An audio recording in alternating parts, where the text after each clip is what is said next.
तारजीम बिस्मिल्लाहिर्रहमानिर्रहीम। सबसे पहले तो आज मेरा ख्याल है पोटोहारी अंदाज अपनाते हैं। तुदा पता लग गया उसी जी माड़े भरावो तो मेरिया भैन हो तो मेरे मावा भैन सारिया की पता लग गया उसी कि मैं मार्शल लॉ ना क्यों पिटना पिया। तो जिस वक्त मैं पिटिया ये हुण तुसी ना फसी गए हो। 4-5 दिहाड़े पहले मैं पिटिया ते हुण पूरे दुनिया रोनी पई। हालात दसने पैन के जी मार्शल लॉ ते आना ही आना है। उन्होंने बचाया भी जा सकता, लेकिन मेरे इस चैनल को सब्सक्राइब नहीं किया तो अब मेरा हक बनता है। आप मेरे बहन भाई, मेरे पोते, मेरे अल्लाह भला करे बेटे, मेरे भाई, मेरे बाप, मेरे चचा, सारे कुछ आप लोग हैं। आप लोग अगर मुझे सपोर्ट नहीं करेंगे तो फिर कौन मुझे सपोर्ट करेगा। मैं वो वाहिद पाकिस्तानी हूं। नवंबर में खबर दी थी मेरे पीरो मुर्शद, मेरे रूहानी उस्ताद जनाब हारून रशीद साहब ने रजीम चेंज की। मैंने अक्टूबर में वो खबर दे दी थी, लेकिन बदकिस्मती देखें कि मेरे व्यूज थे 4 और उनके व्यूज हैं 40K, यानी 4 लाख से ज्यादा व्यूज हैं उनके। तो मेरे व्यूज भी तो इतने होने चाहिए ना। जब हर खबर ज्यादा तफसील से और ज्यादा आपको पहले देता हूं। जिस दिन मैंने खबर दी है मार्शल लॉ की और फिर मार्शल लॉ 2 के नाम से दूसरी खबर दी है, उस वक्त तक आप मुझे बताएं। आप अपनी लाइब्रेरी पूरी उठा के देख लें, अपनी यूट्यूब चैनल उठा के देख लें, सब कुछ उठा के देख लें। किसी लोकल अखबार से लेके तो CNN और फ्रांस 24 और किसी अखबार, किसी और मीडिया ने यह खबर दी थी आपको। और जब इलेक्शन कमीशन ने दुनिया का एक ही, पाकिस्तान में एक ही सियासतदान रह गया था कि जो आजमाया हुआ नहीं था कि जो अमानतदार है, ईमानदार है या बेईमान है, आजमाया हुआ नहीं था, उसको भी नाअहल करार दे दिया।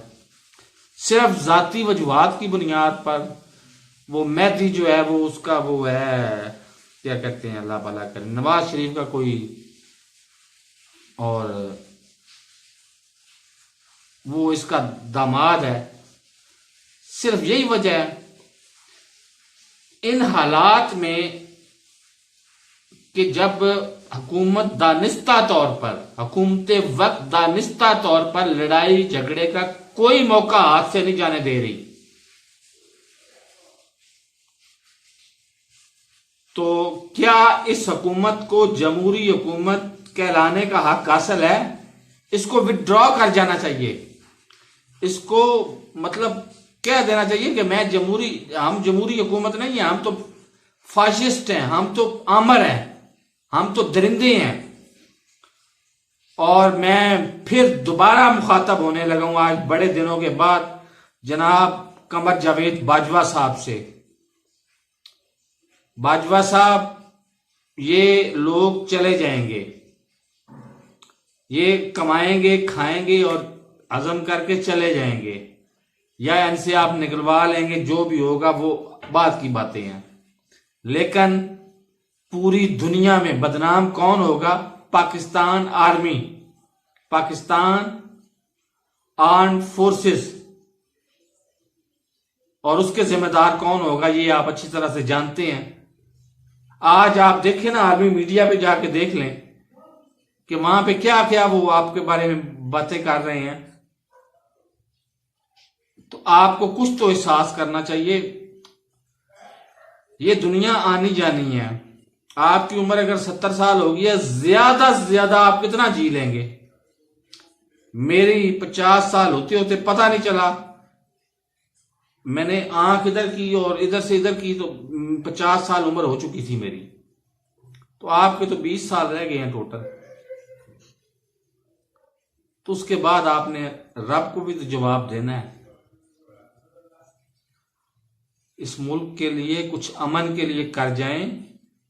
इस मुल्क में माशाल्लाह अफरा तफरी आजकल के दौर में अफोर्ड ये मुल्क हरगिज नहीं करता। और आइन में एक तरमीम अगर आप नहीं करते ना, तो फिर आप समझें कि आपने कुछ भी नहीं किया। वो तरमीम क्या है? वो तरमीम सादा सी है, सामने आपके मुफ्ती महमूद ने की थी। मुफ्ती महमूद कौन था? जिसने पाकिस्तान बनाने की मुखालफत की थी। उस तरमीम उसने क्या किया था कि अहमदियों को काफिर करार दिया था। उस तरमीम को खत्म कर दें।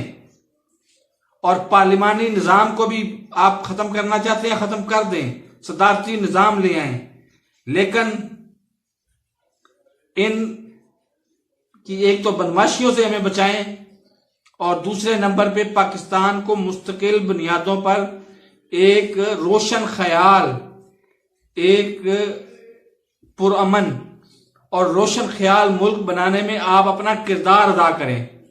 तो मेरे इस चैनल को सब्सक्राइब नहीं किया तो सब्सक्राइब कर लें, साथ लगे बेल आइकन को दबा के नोटिफिकेशन को ऑन कर दें, ताकि मेरी हर नई आने वाली वीडियो को नोटिफिकेशन आपको बर वक्त मिल सके। अल्लाह हाफिज।